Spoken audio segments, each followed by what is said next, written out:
সোনালী যুগে আমি ফেরত যেতে চাই না, আমরা এখন ডায়মন্ডের যুগে যাব।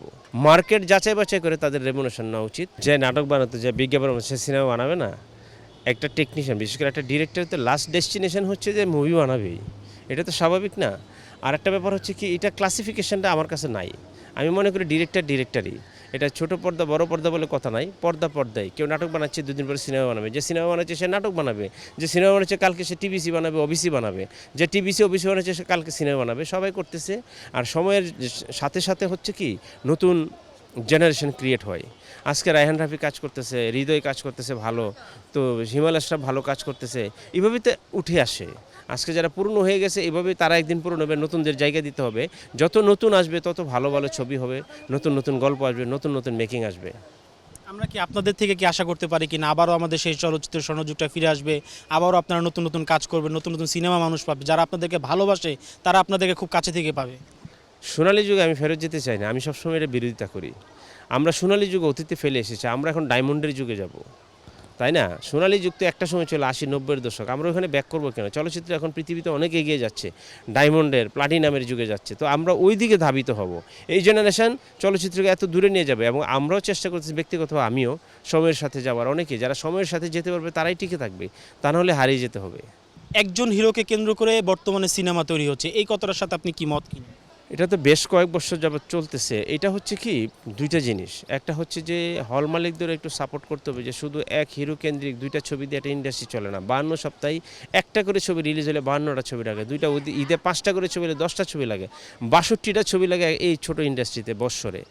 62টা না হলে অ্যাটলিস্ট যেন 40টা ভালো ছবি আসে, তাহলে হল টিকবে না, যেভাবে কমে যাচ্ছে শুধু ছবির অভাবে। আর ভালো ভালো নতুন আর্টিস্ট দিয়ে কিন্তু ভালো ভালো ছবি হচ্ছে, এটা হল মালিকদেরকে সাপোর্ট দিতে হবে। যে হ্যাঁ, গল্প মেকিং এবং অ্যারেঞ্জমেন্ট যদি ভালো থাকে আমরা সবার ছবি চালাবো হলে। অনেকে বলছে যে আসলে যারা সিনেমা নিয়ে চর্চা করে তারা বলছে যে পরিচালক, প্রযোজক এবং হিরো যারা আছে, হল মালিক যারা আছে, সবাই একত্রিত বসে একটা ডিসিশন নিয়ে, যে আপনি যে সিনেমার কথাগুলো বলছিলেন যে প্রতি মাসে বা প্রতি সপ্তাহে একটা সিনেমা যদি হলে দেওয়া যায়, হলগুলো তাহলে আবার প্রাণ ফিরে পায়, এই কাজটা করা যায় কিনা? এটা হয়, আমাদের ইন্টারনাল যত সমিতি টমিতি আছে আমরা মিলে মিটিং মিছিল করি বহুত, দেখি হয়। কিন্তু দিন শেষে হয় কি, একটা ইন্ডাস্ট্রি টিকতে গেলে প্রধান যে যোগান সেটা হচ্ছে অর্থ। যে শিল্পমনা প্রডিউসার লাগবে, শৈল্পিক প্রডিউসার লাগবে, যারা শুধুমাত্র ব্যবসার চিন্তা করে চলচ্চিত্রে আসবে না, কিছু শিল্পর জন্য, ভালো ভালো শিল্প ক্রিয়েট করার জন্য, সৃষ্টি করার জন্য, এবং দায়বদ্ধতাকে, সামাজিক দায়বদ্ধতা থেকে যেন আসে, এসে যেন ভালো ভালো চলচ্চিত্র নির্মাণ করে। লাভ লস তো ব্যবসায় হবেই। আপনি মনে করেন আপনি এখন কনস্ট্রাকশনের বিজনেস করবেন, আপনার লস হইতে পারে না? হইতে পারে। লাভ লস চিন্তা করলে হবে না।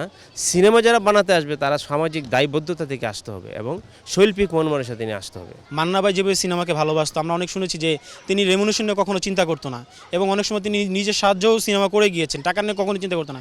বর্তমান প্রজন্মে যে হিরোগুলো রয়েছে তারা নাকি সিনেমা সাইন করার আগে টাকার কথা চিন্তা করে, এবং টাকার চিন্তা করার জন্য আজকে নাকি তারা কাজ পাচ্ছে না। বিষয়টা কত?